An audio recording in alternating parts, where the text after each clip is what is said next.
अस्सलाम वालेकुम। कैसे हैं आप सब? उम्मीद करती हूँ आप सब बख़ैरियत व आफ़ियत होंगे। अल्हम्दुलिल्लाह मैं भी ठीक-ठाक।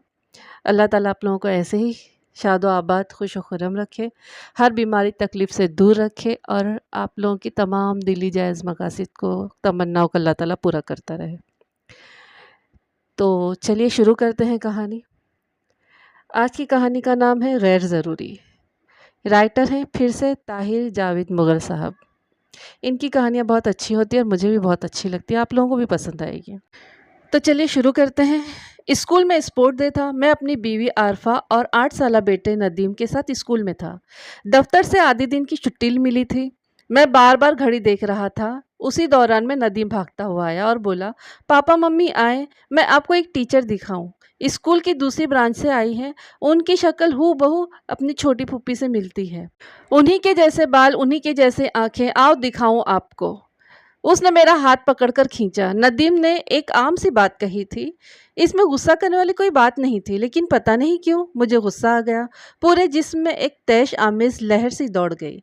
मैंने नदीम से हाथ छुड़ाया और तेज लहजे में बोला, क्या फजूल बात है? शक्ल मिलती है तो इसमें हम क्या करें? तुम अपने काम से काम रखो। मेरे पास अब सिर्फ 30-40 मिनट हैं।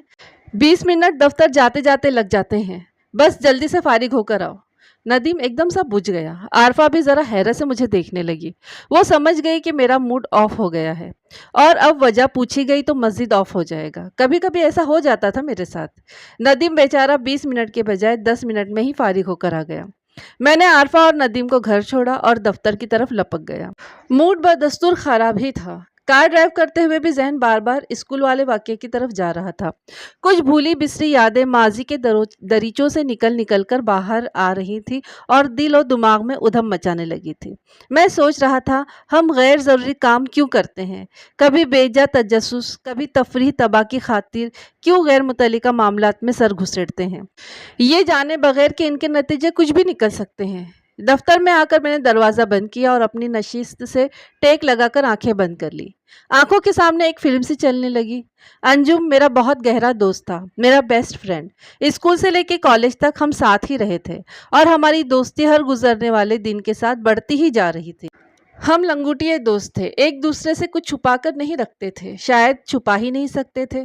खानदान में और खानदान से बाहर हमारी दोस्ती की मिसालें दी जाती थीं। हमारे घरों में भी ज़्यादा फासला नहीं था, एक दूजे के यहाँ आना जाना रहता था। अंजुम की अम्मी को मैं बड़ी रवानी से किश्वर खाला कहता था। वो बड़ी मोहब्बत करने वाली खातून थी और इस छोटे से घर की मलका थी। इस घर में अंजुम के अलावा अंजुम की बहन कंवल आपी और अंजुम के अब्बू आगाजी होते थे। पता नहीं उनका नाम आगाजी क्यों पड़ गया था, क्योंकि जात के लिहाज से वो राजपूत थे। आगा अंकल भी एक मुस्कुराते चेहरे वाले मिलनसार शख्स थे। उनकी उम्र 40 के लगभग थी, लेकिन अपनी जिस्मानी साख्त और शायद अपनी खुशपोशी की वजह से 35 या और 36 के ही लगते थे। वो सरकारी मुलाजिम थे, अच्छे ओहदे पर फाइज थे। अपने काम के सिलसिले में इन्हें अक्सर दूसरे शहरों में भी जाना पड़ता था। इन दिनों में और अंजुम एफएससी के दूसरे साल में थे। कंवल आपी बीएससी कर रही थी। ये जोश जज्बे और मस्ती का दौर होता है। यूं तो दोनों घरों में हम पर किसी तरह की सरगर्मी के हवाले से कोई रोक टोक नहीं थी, फिर भी जब आगा अंकल दौरे पर होते हम ज़्यादा आज़ादी महसूस करते और खूब हल्ला गुल्ला रहता। अंजुम के घर के वसी लॉन में क्रिकेट खेली जाती, शाम को गाड़ी पर लदकर लाहौर की सड़कों का तवाफ किया जाता। रेस कोर्स, पार्क, जॉयलैंड, गुलशन इकबाल, लिबर्टी मार्केट, कोई भी अहम जगह हमारी दस्तरस से महफूज नहीं थी। कभी फिल्म देखने का प्रोग्राम बनता, कभी रात भर कंप्यूटर पर गेम्स खेले जाते। एक दो और कजिन भी इन मसरूफियात में हमारे साथ शरीक हो जाते। मज़े की बात यह थी कि किशोर खाला भी अक्सर हमारे इस ग्रुप का हिस्सा होती थी। वो दानाई और फहम वो फिरासत में यकता थी, लेकिन बच्चों के साथ बिल्कुल बच्चों की तरह हो जाती थी। उनकी खुशियों में खुद को इस तरह शामिल करती थी कि लुत्फ आ जाता था। किशोर खाला के पकवान खानदान भर में मशहूर थे, ख़ास तौर से उनकी बनाई हुई निहारी और मूली वाले स्पेशल पराठे। नाश्ते में उनके हाथ के मूली वाले पराठे खाने के लिए तो बाज़ औक़ात आगा अंकल भी अपना दौरा मुख्तसर करके रातों रात लाहौर पहुंच जाते। आगा अंकल और किशोर खाला की शादी को 20 साल के लगभग हो चुके थे और उनकी अज़दवाजी ज़िंदगी मिसाली थी। 20 साल गुजरने के बावजूद वो कभी कभी तो नए नवेले जोड़े की तरह नजर आते थे। آغا انکل اپنی شریک حیات کے لیے نت نئے تحفے لاتے تھے اور کشور خالہ بھی ان پر جان چھڑکتی تھی۔ مجھے یاد ہے ایک موقع پر جب آغا انکل کو اپنے سرکاری کام سے 1.5 ماہ کے لیے ہالینڈ جانا پڑا تو انہیں خوشی خوشی رخصت کرنے کے بعد کشور آنٹی گھر آئیں اور پھوٹ پھوٹ کر رونے لگی، سر درد کا بہانہ کیا، لیکن ہم جانتے تھے وجہ کیا ہے۔ مجھے یاد ہے ان دنوں میں نے اور انجم نے BSc کا امتحان دیا تھا اور رزلٹ آنے تک چھٹیاں تھیں۔ ہمارے ایک دور کے رشتہ دار افضل صاحب بہاول پور میں رہتے تھے، ان کے بیٹے احسن سے میری دوستی تھی۔ وہ دیر سے اصرار کر رہا تھا کہ امتحان کے بعد چھٹیاں گزارنے میں اس کے پاس بہاول پور آ جاؤں۔ انہی دنوں انجم کی بہن کنول آپا کی منگنی بھی تھی۔ جو ہی ہم اس رنگارنگ رسم سے فارغ ہوئے میں نے بہاول پور کے لیے رخت سفر باندھ لیا۔ بہاول پور میں یہ میرا پہلا وزٹ تھا۔ بہاول پور میں اور ارد گرد دیکھنے کے لائق بہت سی جگہیں تھیں، جن میں شاندار عمارت نور محل اور احمد پور کا شرقیہ کے نواح میں قلعہ دراوڑ شامل تھے۔ احسن کے ساتھ 2-3 ہفتے بڑے اچھے سے گزرے، شاید میں 10-15 دن مزید وہاں قیام کرتا، لیکن اسی دوران مجھے لاہور سے انجم کا فون آ گیا۔ وہ چھوٹتے ہی بولا، اوئے ناہنجار، کچھ یاد بھی ہے کون سی اہم تاریخ آنے والی ہے؟ میں نے ذہن پر زور دیا لیکن کچھ یاد نہیں آیا۔ وہ بولا، اوئے لگڑ بھگے، فروری کی 29 تاریخ، اور تیرے جیسے جاہل کو بھی پتا ہوگا کہ یہ تاریخ پورے 4 سال میں ایک بار آتی ہے۔ ایک دم میرا دماغ کام کر گیا اور مجھے پتا چل گیا کہ انجم اس تاریخ کو اتنی اہمیت کیوں دے رہا ہے۔ یہ اس کی امی ابو کی سالگرہ کا دن تھا، جو 4 سال کے بعد ایک بار آتا تھا۔ یعنی جب سے کشور خالہ اور آغا انکل کی شادی ہوئی تھی، یہ سالگرہ 3-4 دفعہ ہی منائی جا سکی تھی۔ بہرحال یہ جب بھی منائی گئی تھی خاصے اہتمام سے منائی گئی تھی۔ اس مرتبہ بھی یہ دن اہتمام سے منائے جانے کا پروگرام تھا اور اس پروگرام میں انجم اور کنول آپی بھی پیش تھے۔ میرے اور انجم کے درمیان اس حوالے سے 10-15 منٹ گفتگو ہوئی اور پھر طے ہوا کہ میں بدھ کو یعنی سالگرہ کی تاریخ سے 3 دن پہلے ہی لاہور پہنچ جاؤں گا۔ جلدی ہی بدھ کا دن بھی طلوع ہو گیا۔ وہ ایک خنک لیکن چمکیلی صبح تھی۔ میں بہاول پور سے لاہور آنے کے لیے ایک آرام دہ بس میں سوار ہوا تھا۔ اچانک میں اپنے ایک ہمسفر کو دیکھ کر چونکا۔ اس کی شکل صورت میرے لنگوٹی انجم سے بہت ملتی تھی۔ اسی طرح کی چوڑی اور تھوڑی سی گول پیشانی، اسی طرح کی آنکھیں، پتلے لیکن چمکیلے بال جو بار بار سرک کر پیشانی کی طرف آ جاتے تھے۔ اس کی عمر بھی 18-19 برس ہی رہی ہوگی۔ میں اس مشابہت پر حیران ہوا۔ لاہور سے سینکڑوں میل دور بہاول پور کے اس چھوٹے سے بس اسٹینڈ سے بس میں سوار ہونے والا یہ لڑکا 80-90% انجم سے ملتا جلتا تھا۔ شکلوں میں مشابہت میں مجھے ہمیشہ سے ہی بہت دلچسپی محسوس ہوتی تھی۔ میں دیر تک اس کی حرکات و سکنات دیکھتا رہا۔ اس کے اٹھنے بیٹھنے کا انداز، اس کے ہنسنے کا اسٹائل مجھے ایک دلچسپ کیس محسوس ہوا۔ بہاول پور سے لاہور تک کا سفر خاصا طویل تھا، ہمیں 12-13 گھنٹے لگ جانے تھے۔ لبے سڑک ہماری بس ایک ریسٹورنٹ کے سامنے رکی۔ سواری لنچ کے لیے اترنے لگی۔ وہ ڈائننگ ہال میں اکیلا ہی میز پر بیٹھا تھا۔ میں اس کے پاس جا بیٹھا۔ یہ میرے اندر پایا جانے والا وہی اضافی تجسس تھا جس کا ذکر میں نے اوپر کیا ہے۔ لڑکے کے ساتھ الیک سلیک ہوئی۔ میں نے وجہ بتائی کہ میں اس کے پاس کیوں بیٹھا ہوں۔ وہ کچھ حیران ہوا اور کچھ خوش بھی ہوا۔ اس کا نام عبدالرحمن تھا۔ وہ یہیں بہاول پور کا رہنے والا تھا۔ والد کا نام امتیاز علی تھا۔ وہ سرسوں کے بیجوں کا کام کرتے تھے۔ سرسوں کی فصل اٹھا کر اپنے گوداموں میں اسٹور کرتے تھے۔ بعض ازاں اسٹور کیے جانے والے بیجوں کو ویسے ہی فروخت کر دیتے تھے یا پھر ان کا تیل وغیرہ نکلوا کر تھوک فروش کو دے دیتے تھے۔ ان کے ایسے 2 گودام ساہیوال میں بھی تھے اور ایک ملتان میں بھی۔ عبدالرحمن ICOM کر رہا تھا جبکہ اس کے دونوں چھوٹے بھائی پڑھ رہے تھے۔ عبدالرحمن کی والدہ پڑھی لکھی خاتون تھی اور بہاول پور کے ایک اسکول میں ٹیچر تھی۔ عبدالرحمن نامی اس سادہ سے نوجوان کے ساتھ مل کر مجھے بہت اچھا لگا۔ پتہ نہیں کیوں میرا دل چاہا کہ انجم کو سرپرائز دوں، بلکہ انجم کے ساتھ ساتھ اس کے گھر والوں کو بھی۔ ایک دم عبدالرحمن کو ان کے سامنے لے جا کر کھڑا کر دوں اور دیکھوں ان کا ری ایکشن کیا ہوتا ہے۔ یہ تو خیر فلمی بات تھی کہ وہ عبدالرحمن کو انجم سمجھیں گے، لیکن یقینی بات تھی کہ یہ مشابہت انہیں ایک دفعہ ضرور چونکا دے گی۔ میں نے عبدالرحمن سے پوچھا کہ وہ کہاں جا رہا ہے۔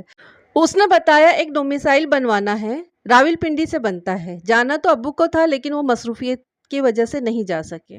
اب میں جا رہا ہوں اور وہاں سے جا کر بنوا لوں گا۔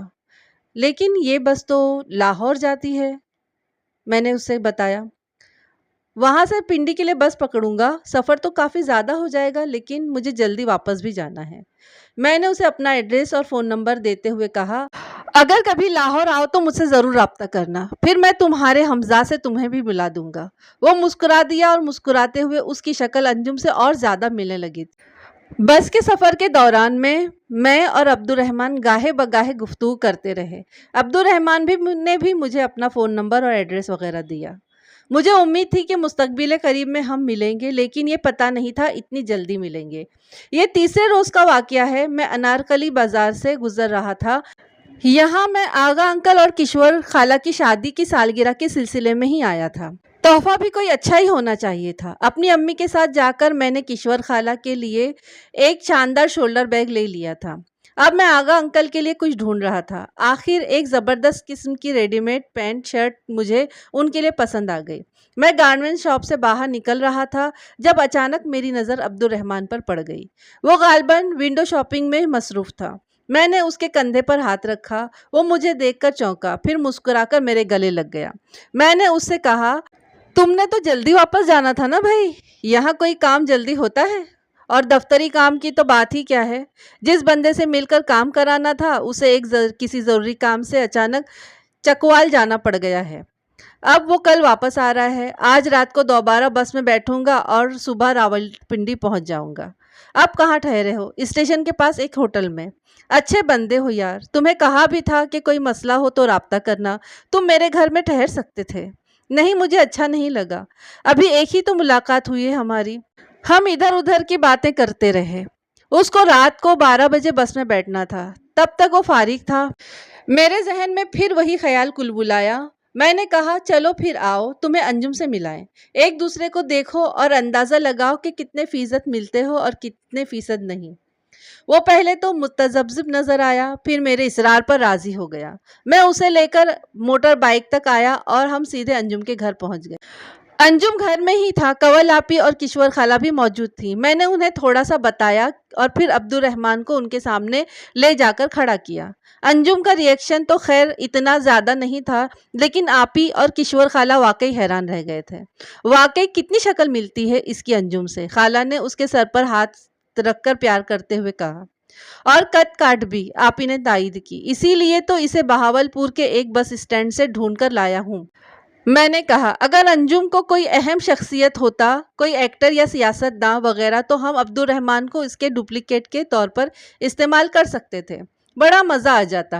अखबारी नुमाइंदे अब्दुर्रहमान को अंजुम समझकर उसके पीछे भागते रहते और अंजुम साहब घर के पिछले दरवाजे से निकलकर अपनी मंजिल पर पहुंच जाते। हाँ जी, कौन अपनी मंजिल पर पहुंच रहा है? सदर दरवाजे की तरफ से आगा अंकल की आवाज़ आई। वो अभी अभी कहीं से आए थे।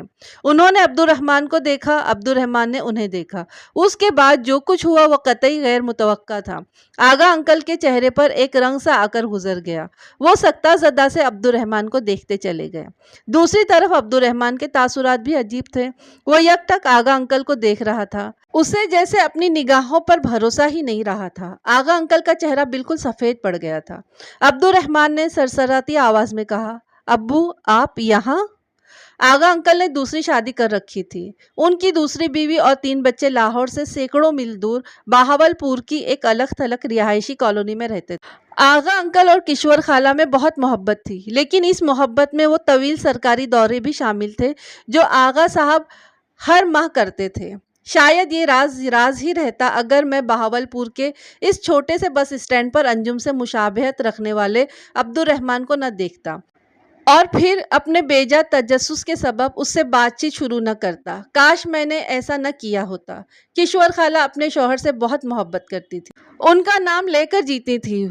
वो उनकी आन बान शान थे और जब जीशान ताजमहल चिकनाचूर होते हैं तो फिर उनके मलबे में जानलेवा दुख की कुर्सियों के सिवा कुछ नहीं मिलता। जिस रोज़ आगा अंकल और किश्वर खाला की शादी की सालगिरह थी, उस रोज़ सुबह सवेरे खाला कमरे में मुर्दा पाई गई। इन्हें शदीद हार्ट अटैक हुआ था। वो बीमार नहीं थी, हर लिहाज से सेहतमंद थी और ज़िंदगी से भरपूर भी थी। किसी को यकीन नहीं आया कि वो अचानक से चल बसी हैं। हाँ, बहुत बुलंद व बाला ताजमहल लड़खड़ाते हैं तो अपना भी वजूद इन्हें चुकनाचूर कर देता है। इस वाक़े के 1 महीने बाद आपी कंवल की मंगनी भी टूट गई।